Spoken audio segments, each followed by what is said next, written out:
오늘 우리가 함께 살펴볼 하나님의 말씀은 골로새서 3장 15절부터 17절까지 말씀입니다. 골로새서 3장 15절부터 17절입니다. 골로새서 3장 15절부터 17절 말씀 우리 한 목소리로 합독하도록 하겠습니다. 그리스도의 영광이 평강이 너희 마음을 주장하게 하라. 너희는 평강을 위하여 한 몸으로 부르심을 받았나니 너희는 또한 감사하는 자가 되라. 그리스도의 말씀이 너희 속에 풍성히 거하여 모든 지혜로 피차 가르치며 권면하고 시와 찬송과 신령한 노래를 부르며 감사하는 마음으로 하나님을 찬양하고 또 무엇을 하든지 말이나 일이나 다 주 예수의 이름으로 하고 그를 힘입어 하나님 아버지께 감사하라. 아멘. 아멘. 이 시간에는 우리 임재송 원로 목사님께서 감사하는 자 됩시다라는 제목으로 주의 말씀 전해주시겠습니다. 목사님 나오실 때 오랜만이니까 하나님께 영광의 박수, 목사님 환영하는 박수로 환영하겠습니다.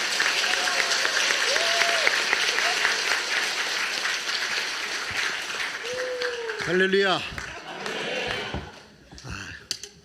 오랜만에 뵙는 것 같네요, 그죠? 근데 저는 비결을 알고 싶어.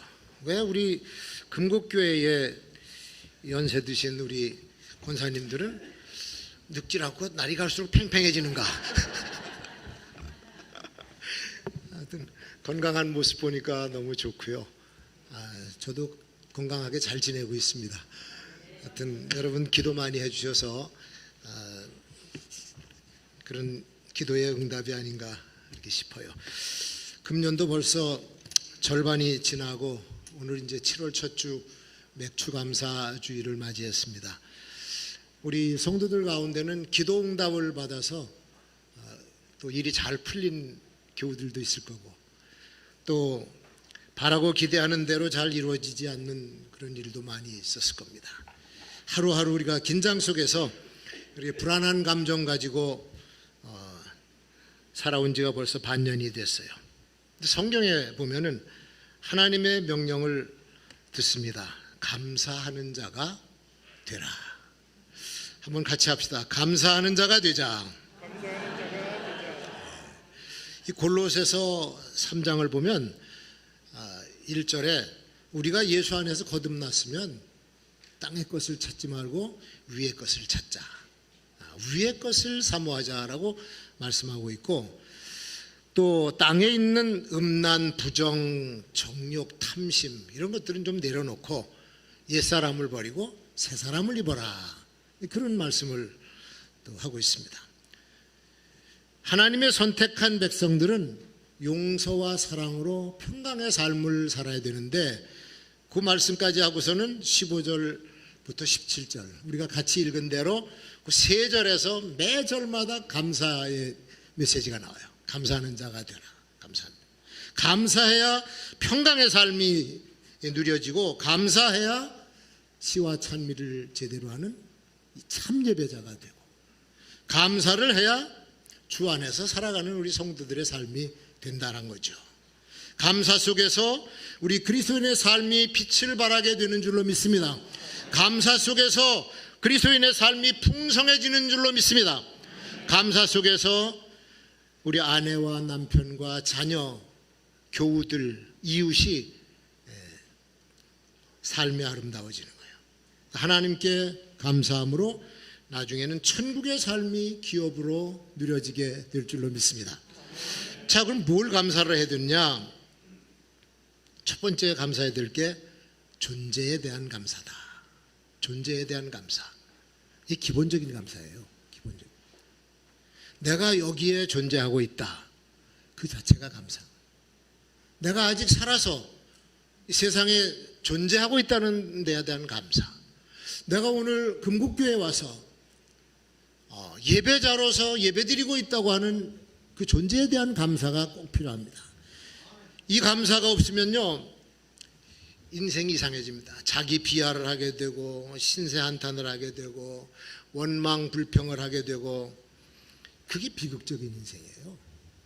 감사를 못하면 인생이 비극적이 돼요. 1990년 초반에 나훈아 씨가 노래를 하나 했는데 혹시 여러분도 알 수 있는 노래 같아. 어메라고 하는 어메가 그 엄마라고 하는 뜻인데 가사가 너무 슬프고 가슴 아픈 가사. 어메 어메 우리 어메 뭐 털라고 날랐던가. 낳으려면은 잘났거나 뭐 그래 나가. 살자 하니 고생이요 죽자 하니 청춘이라. 어떤 친구 팔자 좋아 장가 한번 잘 가는데 몹쓸 놈의 요네 팔자. 야, 이 노래를 듣고 사람들이 많이 울고 눈물을 흘리고 고개를 끄덕였어. 근데 보니까 그런 삶 속에서는 감사가 나올 수가 없죠. 이런 노래하면서 어떻게 감사하겠어? 내가 세상에 존재하려면 혼자 되는 게 아니잖아요. 부모님이 나를 낳으셨기 때문에 내가 여기 존재하는 거죠. 요즘엔 부모들도 아주 고약한 부모가 있어가지고 자녀를 낳고 먹이지도 않고 굶겨 죽이고 때려 죽이고 막 이런 시대지만 그래도 대부분의 엄마 아빠들은 자녀를 낳아서 키우고 그 자녀가 성장하는 걸 보면서 좋아하는 거예요.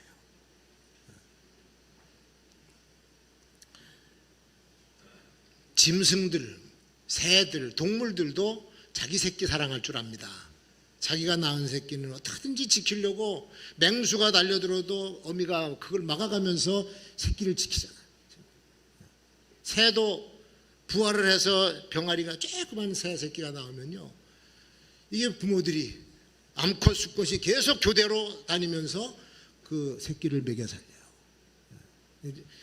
우리 김현택 총장 때 가니까 새가 많아. 그 집은 한 새를 30-40마리 사가지고 돈도 많이 들였어요. 근데 겨울에 많이 죽고 이제 요즘에 한 10여 마리가 있는데 10자매를 자랑하더라고요. 이게 10자매, 이게 병아리인데 요만한 둥지에 한 마리가 부화가 돼서 이렇게 엎드려 있어요. 그리고 그 옆에 알이 5개가 있는데 이놈이 암컷이고 가서 품고 수컷이 가서 품고 요 깨어난 놈은 먹이는데 뭐 야외 같으면요 벌레 잡아다가 먹였겠지. 근데 먹을 게 없으니까 모이를 쪄가지고 그거를 입 안에서 녹여서 그거를 그 어미새 아빠새가 계속 교대로 먹이더라고요. 여러분 짐승, 이물도 자기 새끼 사랑해서 먹여 살려. 저 남귀 가면은 펭귄, 황제 펭귄은 그 추운 칼바람 속에서 자기 새끼를 끝까지 품더라고. 근데 그 새끼가 지 엄마 아빠 대해서 감사한 마음을 가지고 있는지 그건 모르겠어. 그러나 좌우간 그 어미와 그 애비새가 있기 때문에 이게 살아나는 거예요. 우리가 세상에 존재하는 것도 누군가가 나를 보살피고 나를 인도해 줬기 때문에 여기 있는 줄로 믿습니다. 여러분, 우리가 예수 믿는 하나님의 백성이 되어서 예배 드리는 것도 이게 혼자 된 게 아니에요.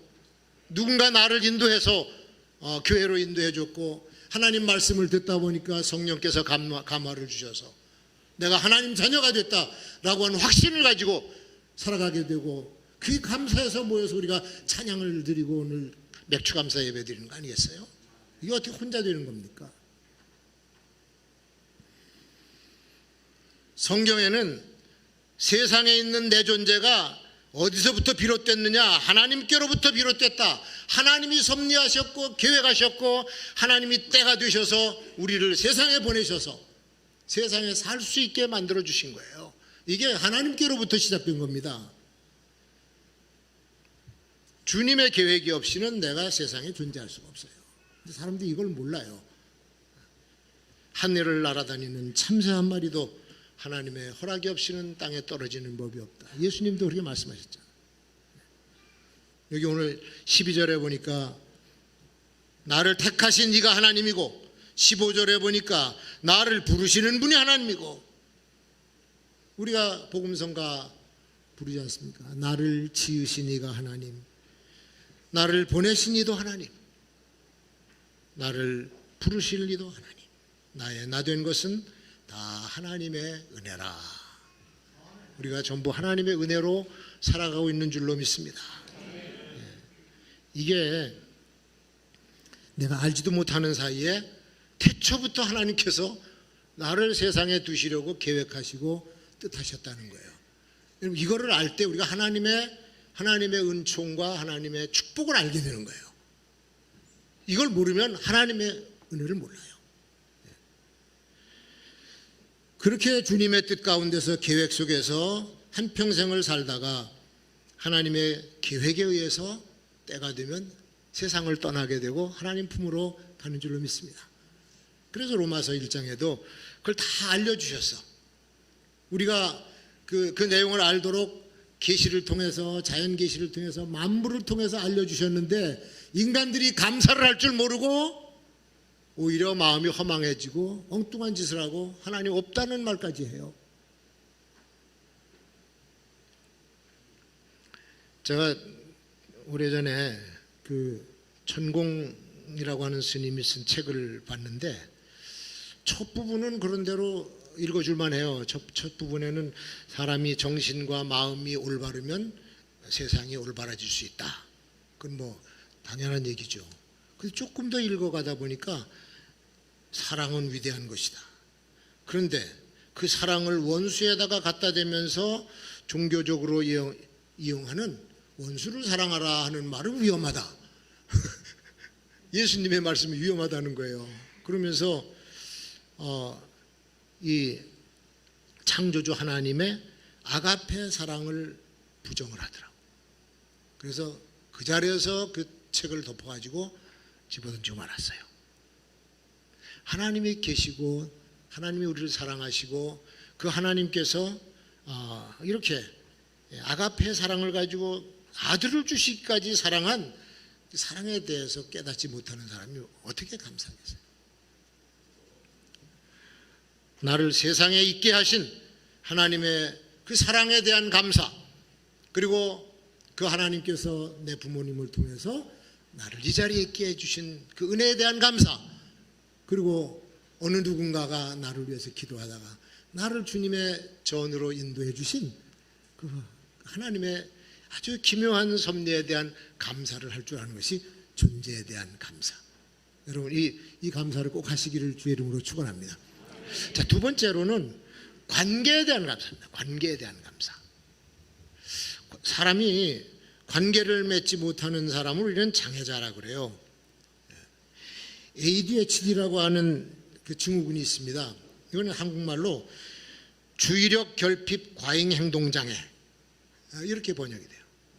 주의력 집중 과잉 장애, 행동 장애.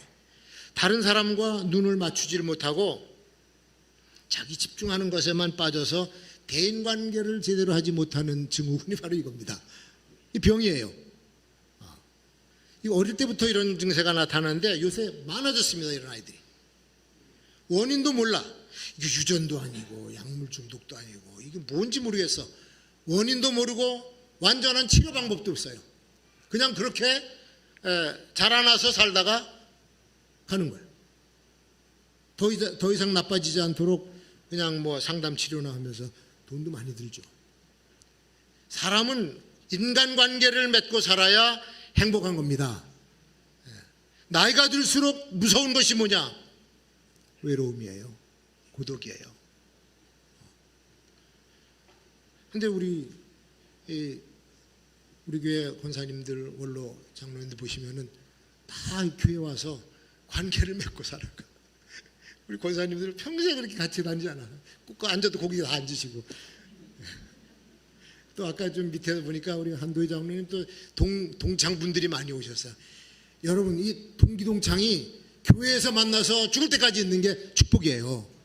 그거 이상 좋은 게 없습니다. 그러니까 주변에 동창 있으면 빨리빨리 불러다가 같이 늙어가셔야 돼. 야, 이게 내 주변에 가깝고 친한 사람들이 한 사람씩 떠나면 충격이 와요. 충격이. 대화하던 상대가 없어지고 같이 밥 먹던 사람이 없어지는 거예요. 제가 그전에는 누가 암 걸렸다 그러면 아이고, 암이 뭐 요즘 현대병으로 뭐 많이 걸리지. 근데 요새 근래에 제 친한 친구 한 분이 암이 걸렸어. 지금 진단받고 있는데 그 충격파가 그전엔 저기서 오는 것 같은 이번에 가까운 데서 오더라고.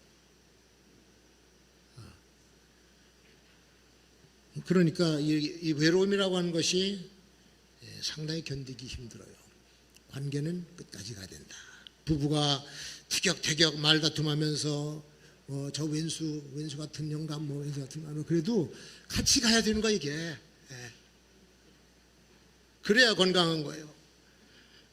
잔소리할 사람이 옆에 있어야 되고 그거를 들어줘야 될 사람이 있어야 되고 그렇습니다. 근데 남편이 먼저 떠난 할머니는 그런 대로 그럭저럭 잘 살아가요. 근데 뒤집혀서 아내가 먼저 죽은 영감님은 살기 힘듭니다. 살기 힘듭니다. 드라마에 보니까 암에 걸려서 몇 살 안 살았다 그러니까 그 아내가 남편한테 된장국 끓이는 법 가르쳐주고 세탁기는 이렇게 돌리라고 가르쳐주고 그런 걸 본 적이 있어요. 자기가 떠나면 혼자 남으니까. 여러분 남자들이요 된장국 끓이는 것부터 배우시고 세탁기 돌리는 것부터 빨리빨리 배우세요. 몸이 건강하다고 해도 사람이 곁에 없으면 그게 큰 불행이에요. 근데 참 이게 어리석은 사람은 맺혀져 있는 관계도 끊어버리는 사람이 있어요. 이게 아주 어리석은 사람이야. 자기가 자기를 스스로 왕따를 만들어가서 사는데 그 나중에 어떻게 하려고 그러는지 모르겠어요. 나이가 들수록 상대방에게 나를 맞춰가면서 살아야 되고 남의 소리를 들어줄 줄 알아야 되고 내 고집을 내려놓고 옆에 있는 사람들하고 같이 갈 줄 알아야 되는 거예요. 이거는요 무엇보다도 보석보다도 귀중하고 돈보다도 중요한 거야. 인간과의 관계는. 내 고집만 주장하고 내가 하자는 대로만 하면 누가 다가와 주질 않습니다. 마음을 안 열어줘요. 그 외로운 거지. 그 왜 외로운 짓을 지금부터 만들어서 하려고 그러겠어요? 관계를 잘 유지하려면 내 소리부터 죽여야 되고 상대방의 의견을 들어야 되고 내 의견을 보류해 줄 줄 아는 것도 지혜로운 사람이다. 지금 싸우고 있는 사람들, 싸우고 있는 집안, 싸우고 있는 교회, 싸우고 있는 세상을 보세요. 한 발짝도 양보 안 합니다. 너희 편이기 때문에 우린 반대. 너네 편이기 때문에 우리는 반대한다. 평행선을 끝까지.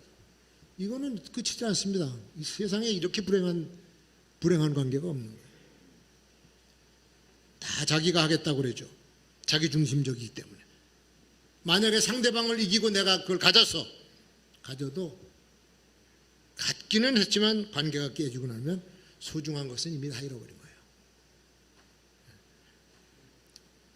집안에서 가족으로 오래 살고 교회에서 교우로서 같이 직분도 받고 봉사도 하면서 오래 살았습니다. 이웃과도 같이 살았어요. 친구도 오랜 세월 동안 같이 밥도 먹고 잡담도 하면서 오래 살았어요. 그러다 보니까 미운 정도 들고 고운 정도 다 들어서 그게 추억이 됩니다. 나의 추억이. 미운 정도 추억이야. 근데 이거를 말이죠. 말다툼 한번 하고 승질 난다고 너하고 이제 절교다. 지금까지 살아온 수십 년의 그 관계는 어떻게 하고 그렇게 합니까? 이 세상에 이렇게 어리석은 사람이 없는 거예요. 그러니까 인간관계라고 하는 것은 그렇게 함부로 처리할 문제가 아니다. 매몰차게 내치거나 다시는 안 볼 사람처럼 그렇게 대하다가는 불행은 누가 당하냐? 자기가 당해요. 자기가 당해요. 그러니까 돈을 주고 친구를 사는 거예요. 나와 관계 맺은 모든 사람들을 소중히 여기고 그 관계에 대해서 감사하는 것. 그게 관계의 감사예요. 자, 근데 보세요. 우리는 영원 무궁토록 사랑으로 다스리시는 그 위대하신 하나님과 관계를 맺고 있어. 이건 어마어마한 축복 아닙니까? 멀리 계신 분도 아니에요. 언젠가 가까운 미래에 우리가 만날 수 있는 분이고 언제나 우리와 함께 여기 계셨고 지금도 우리를 보호하시고 인도해 주시는 분, 그 하나님과 우리는 관계를 맺고 살아가는 겁니다. 그 하나님 여러분 알게 됐으면 세상의 어떤 축복보다도 비교할 수 없는 축복인 줄로 믿습니다. 그분을 찬양하고 언제든지 나와서 내 사정 말씀드리고 해결받고 위로받고, 세상에 이런 관계가 어디 있습니까? 인맥이 좋으면 어려운 일도 쉽게 해결하는 길이 열리게 됩니다. 우리는 그 인맥을 소중히 여겨야 돼요. 특히 사업하시는 분 계시면 내 사업에 도움되는 인맥을 많이 만드세요. 이용해 먹으려고 만들지 마시고 진심을 주면서 사람을 사귀어 놓으면 나중에 그가 진심으로 나를 도와줄 줄로 믿습니다. 근데 우리는 보세요. 인맥만 가진 사람이 아니야. 우리는 하나님과 신맥을 가졌어. 할렐루야. 하나님과 연결된 신맥을 가졌다고. 생사 화복을 마음대로 주관하시는 분을 우리는 아버지라고 부르면서 살아갑니다. 하나님과 맺어진 관계, 또 그 주님이 만들어주신 내 주변에 있는 모든 교우들의 관계, 가족의 관계, 일터에서 같이 일하는 그 동역자들, 모든 사람들과의 관계를 생각하면서 우리는 무조건 감사를 하면서 살아야 돼요. 관계에 대한 감사를 잘 하시기를 주의 이름으로 축원합니다. 자, 마지막으로 소망에 대한 감사입니다. 소망. 희망이 없는 세상은 그 자체가 죽음입니다. 철학자가 그런 얘기를 했어요. 절망은 죽음에 이르는 병이다. 키에르케고르가. 아무리 힘을 써도 나아지는 것도 없고, 아무리 노력을 해도 얻어지는 것도 없고, 성취되는 것도 없어요. 그러면 사람은 거기서부터 희망을 잃어요. 희망을 잃어요. 자기 나라에서 희망이 사라지는 걸 보면 조국을 떠납니다. 시리아 난민들 보세요. 매일 전쟁, 사방에서 포탄이 터지고 사람들이 죽어나가고, 희망이 없으니까 보따리 싸가지고 가족이 탈출해, 나라를 탈출해, 난민이 돼요. 난민을 누가 받아줍니까? 그 수많은 난민을. 그러니까 배를 타고 지중해를 떠다니다가 뒤집혀가지고 수백 명이 죽는다고 하는 뉴스 요즘도 계속 듣고 있잖아. 베네수엘라 같은 나라는 석유도 있고 아주 부강한 나라, 자원이 많은 나라인데 이 정치가들이 잘못해가지고 나라를 파산에 이르게 만들었어요. 그러니까 먹고 살 게 없으니까 국민들이 보따리 싸가지고 이웃 나라로 도망을 치고, 근데 받아줍니까? 제지하죠. 못 들어오게. 몰래 들어가 이 미립국에서는 체포당해서 추방당하고. 참 비참해요. 그러니까 국민에게 희망을 주지 못하는 나라는 백성을 잃어버린다. 우리나라는 과연 백성에게 희망을 주고 있는가? 간신히 돈을 좀 모아서 전세 살다가 작은 집이라도 하나 마련해야지. 그 꿈에 부풀어서 젊은이들이 결혼하고 열심히 살아가려고 전세를 얻었네. 근데 사기단한테 걸려. 전세 사기단. 뭐 빌라왕. 비초래에서 그 사건이 많이 터졌잖아. 희망의 불씨가 꺼져버린 거예요. 이거 가지고 평생을 계획하고 살려고 그러는데 날아가 버린 거예요. 희망이 없으니까 그냥 자살해서 죽잖아. 요새는 뭐 후쿠시마 원전 사고 때문에 거기 냉각수를 이제 방류한다고 그러니까 아직 오지도 않은 재앙을 미리 떠벌려 가지고 대책도 없이 정치가들이 들쑤셔대니까 수산물 거래에 타격을 입었어요. 소금도 막 사버려. 그 소금이 뭔 원수인지 하여튼 소금을 막 사대.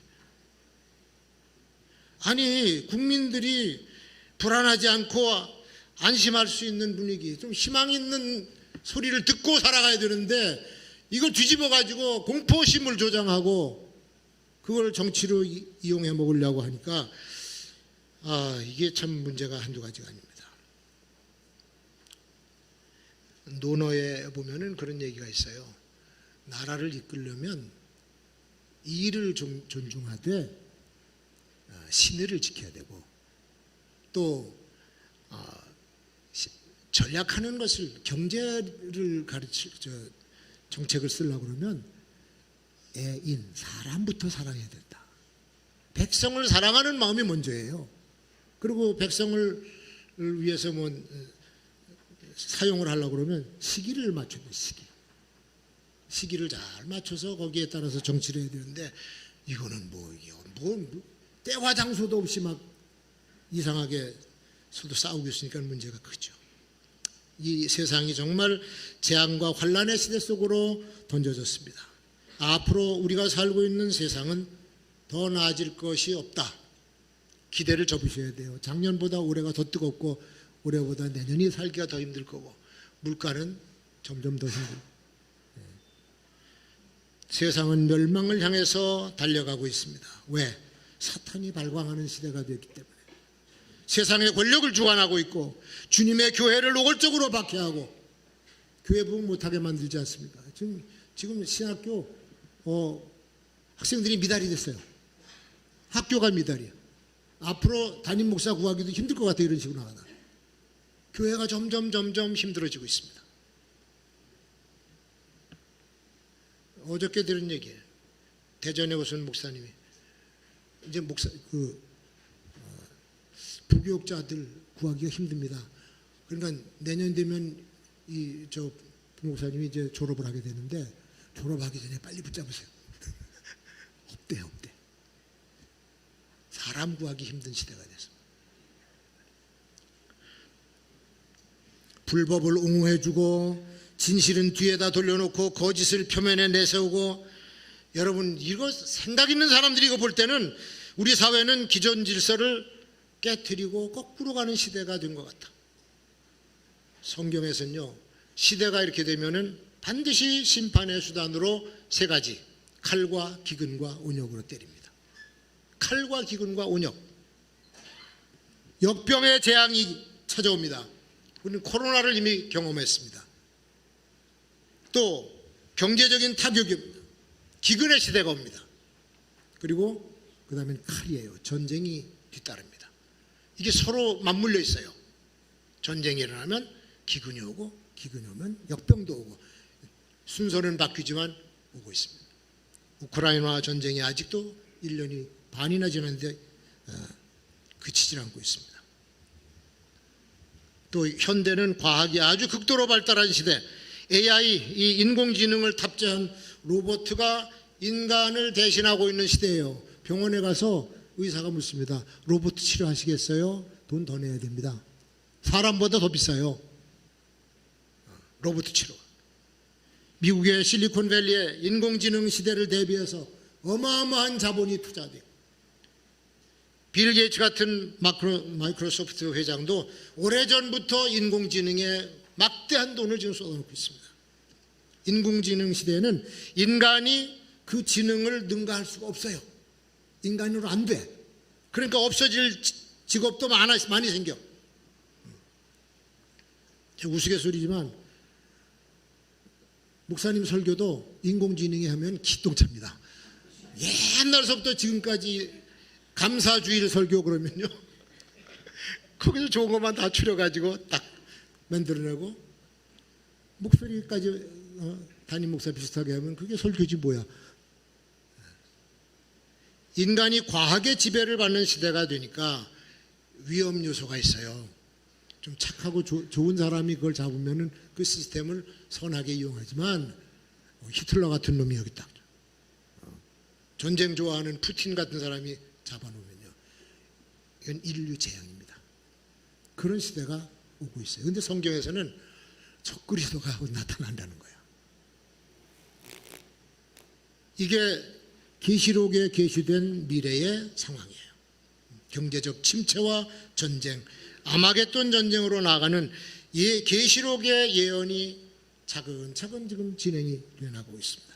성경을 알지 못하는 사람은 왜 우리가 이렇게 힘들게 살아야 되는가, 왜 이렇게 고통스럽게 살아야 되는가를 몰라요. 그냥 시대가 마지막 때가 되어서 그런 모양이다 알고 있는데, 성경에 계시된 하나님의 말씀을 알고 있는 우리 성도들은 하나님께서 가지고 계시는 영원한 구원의 계획을 압니다. 새 하늘과 새 예루살렘을 예비하시고 택하신 백성들을 구원하시는 하나님의 구원 역사가 우리의 소망이에요. 세상은 소망이 없어. 그러나 하나님 안에는 우리의 소망이 있는 줄로 믿습니다. 그래서 그 소망 때문에 감사를 해야 되고, 그 소망 때문에 오늘 우리 힘든 세상을 이겨낼 수가 있는 것이죠. 여러분, 끝까지 하나님의 은혜로 살아가시고 그 하나님께서 주시는 영원한 소망을 감사하면서 살아가는 성도들이 되시길 주의 이름으로 축원합니다. 기도하겠습니다. 거룩하신 주님, 우리가 이 세상에 산 것도 하나님의 은혜요, 우리와 관계 맺고 있는 옆에 있는 우리 교우들과 가족들이 있는 것도 하나님의 은혜인 줄로 믿습니다. 세상은 날이 갈수록 악해지지만 주님께서 우리를 구원하신다고 하는 소망이 있으니 그 소망 붙잡고 감사하며 살아가는 우리가 되게 하여 주옵소서. 우리 주 예수 그리스도의 이름으로 기도하옵나이다. 아멘.